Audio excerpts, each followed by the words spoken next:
Believe it or not, this here is Pascal's triangle, one of the favorite games on The Price is Right. I want you as Gordon the Elf to ask Rich what we have for Christy today.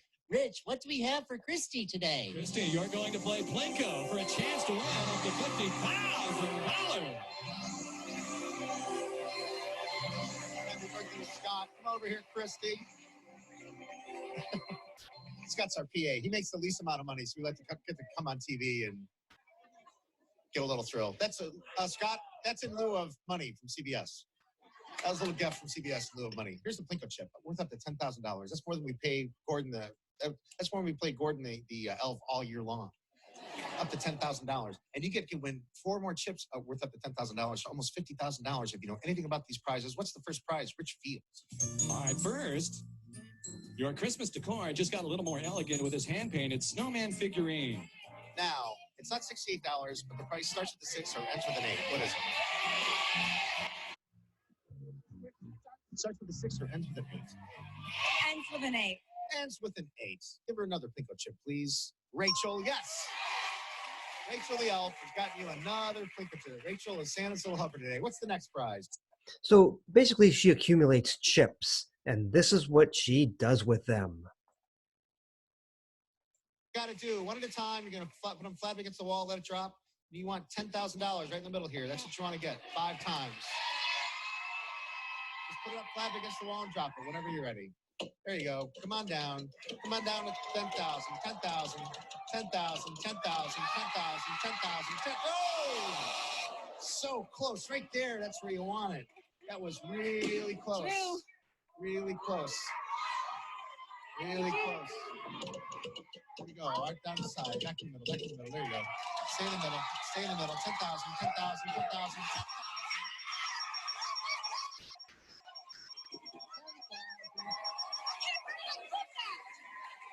Do it one more time, right there. That's where you want it. She's trying to figure out where she put it the last time. It's like bowling, isn't it? You just got to figure out where you put it the last time, and it'll all be okay. $10,000, $20,000,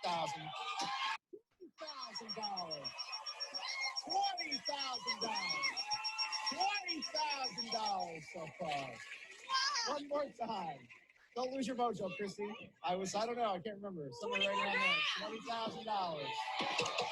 20,000. Here it comes. Back in the middle. Back in the middle. Oh no. $100. 20,100. This could be a record breaker. You get that extra $10,000. You got one left. What's the record? The record's 23,000. You get that 10,000. You're going to set a record for Plinko. If you get the 10,000 again, you're going to set a record for the most won on Plinko. Here it comes. Oh, bounce left. Stay in the middle.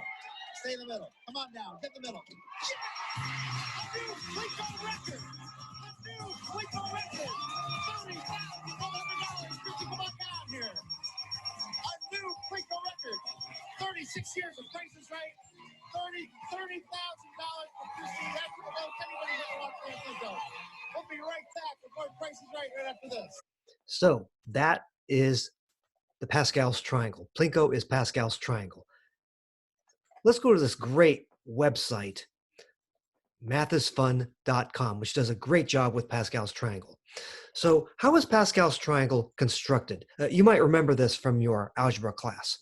So you start off with a tent of ones. So you have ones along this edge and ones along this edge, like a pyramid. Now, every time you have 2 consecutive numbers, they give birth to their son, their sum. So, for example, here, the 1 and the 3 give birth to a 4. So up here, 1 and 1 give 2. Over here, 1 and 2 give 3. 2 and 1 give 3. And then here, 1 and 3 give 4, as they show. 3 and 3 give 6. 3 and 1 give 4. By the way, one of the properties of Pascal's triangle is that it is symmetric. If you draw an axis here, you see the left and the right mirror each other. The left half and the right half mirror each other. And Pascal's triangle is gorgeous. There are so many patterns. Of course, you have ones along this diagonal. You have the positive integers on this diagonal, the triangular numbers. Imagine dots like 1, 2, 3, right? On this diagonal. Again, we have symmetry, left side and right side. If you add up the sums, and we'll see why this is true, 1, 2, 4, 8, 16, and so forth, powers of 2. And there are reasons for that. Surprisingly, exponents of 11 are hidden in here, powers of 11. The Fibonacci sequence, remember, 1 plus 1 equals 2, 1 plus 2 equals 3, 2 plus 3 equals 5. Each successive Fibonacci number is the sum of the two prior Fibonacci numbers. It's a famous sequence, and it's also hiding in Pascal's triangle.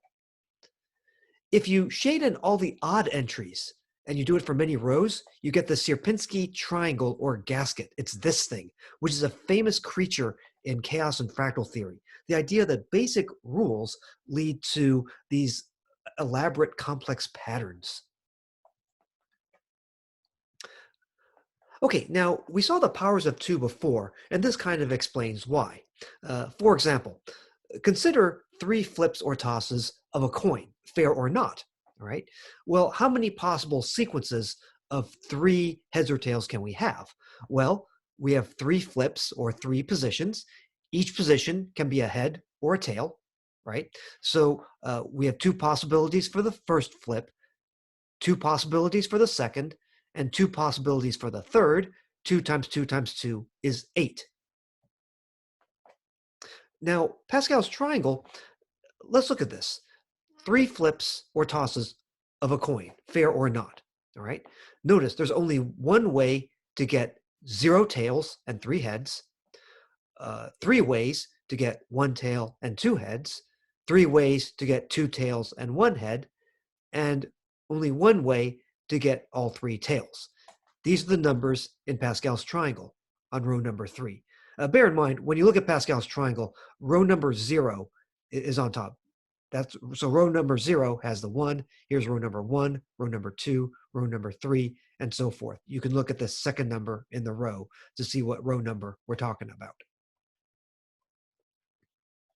Now, it turns out that Pascal's triangle is this list of binomial coefficients over here. N choose K, or NCR. Do you remember those numbers? Remember 52 choose 5 or 52 C5, the number of possible poker hands from a deck of 52 cards? That's 52 choose 5. That's way down in the table in Pascal's triangle, but it's there. So basically, if you're like Vanna White on another game show, if you flip these binomial coefficients around, these NCR values, you're going to get Pascal's triangle. 1, 1, 1, 1, 2, 1, 1, 3, 3, 1, and so forth. Here are the first 15 lines of Pascal's triangle, rows 0 to 14, and the ancient Chinese knew about it. I want to go back to why it is that these binomial coefficients, these NCR numbers, the number of combinations of n items taken r at a time, like poker hands, why they correspond to Pascal's triangle. All right. Well, again, this is why it's Plinko.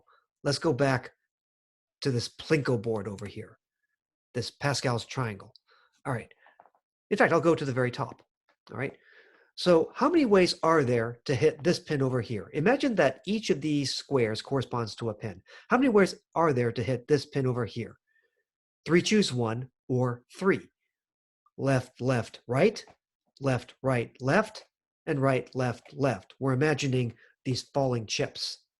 How many ways are there to hit this pin over here? Only one way. Left, left, left. Well, there's one way to hit this pin and 3 ways to hit this pin. How many ways are there to hit this pin?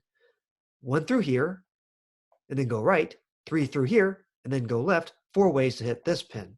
So the number on each of these squares, these numbers in Pascal's triangle, they correspond to the number of ways that the chip can hit that pin. Let's go back here. Why is this 3 choose 1? 3 choose 1 is 3, all right? So 3 drops, n equals 3. A right is a success. Right is a success. So left, failure, right, success. That's one way to get 1 success and 2 failures. Left, failure, right, success, left, failure. Again, another way to get 1 success and 2 failures. 1 right, 1 success, 1 left, a failure, another left, a failure.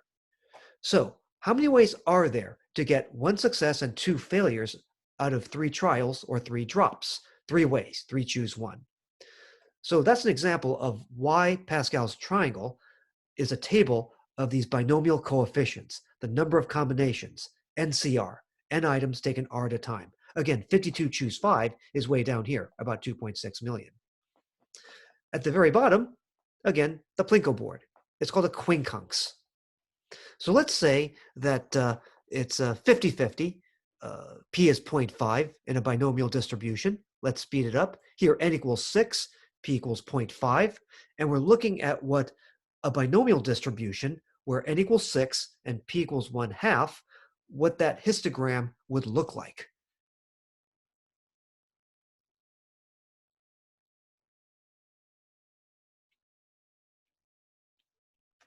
And take a look at this. It's looking more and more bell-shaped. What if we up it to 15? N equals, wait, let's restart this. N equals 15, p equals 0.5.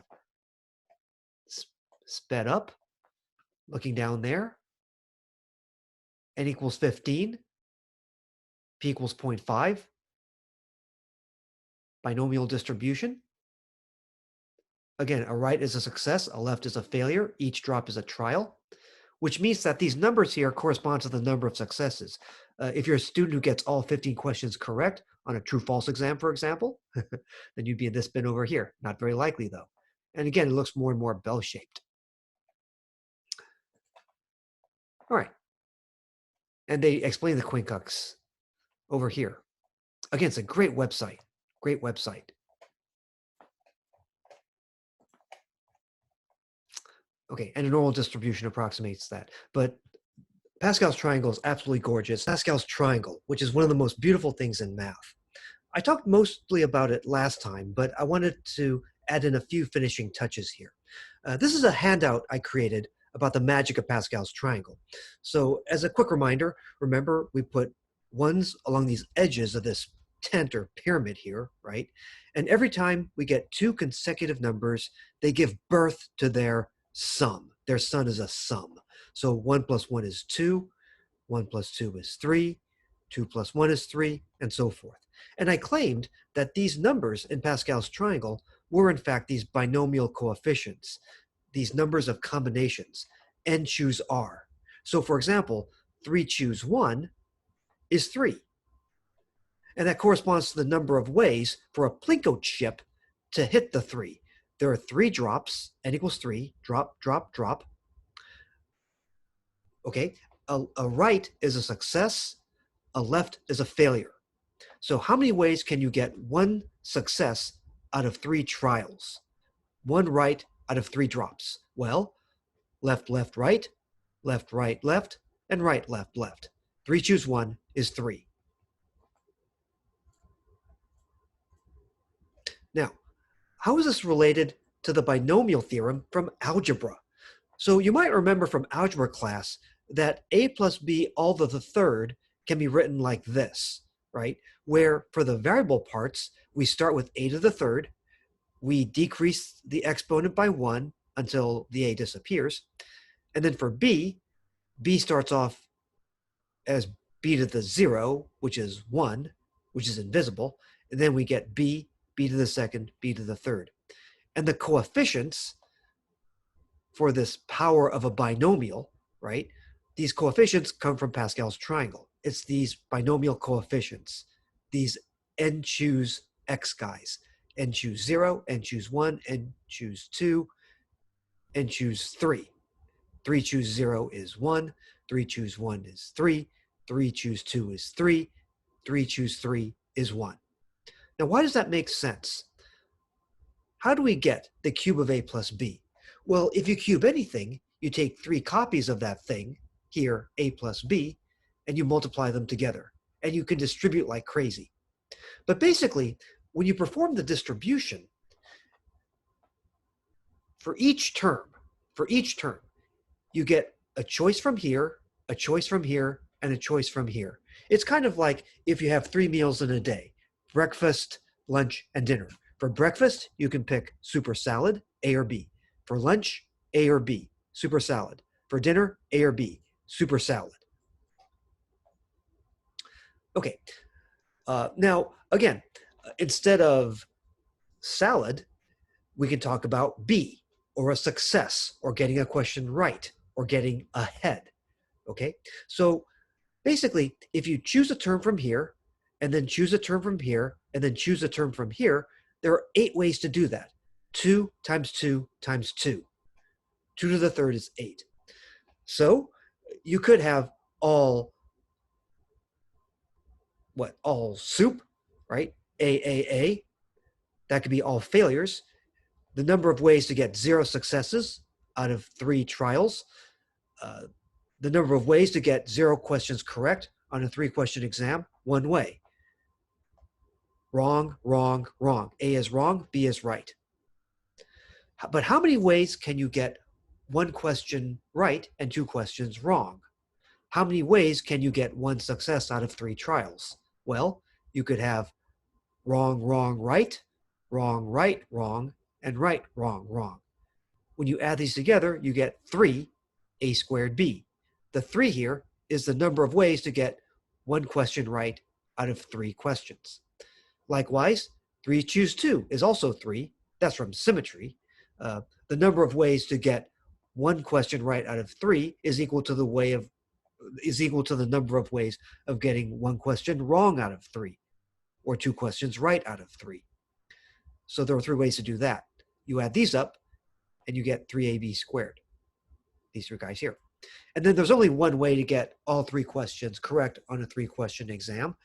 Correct, correct, correct. That's b cubed.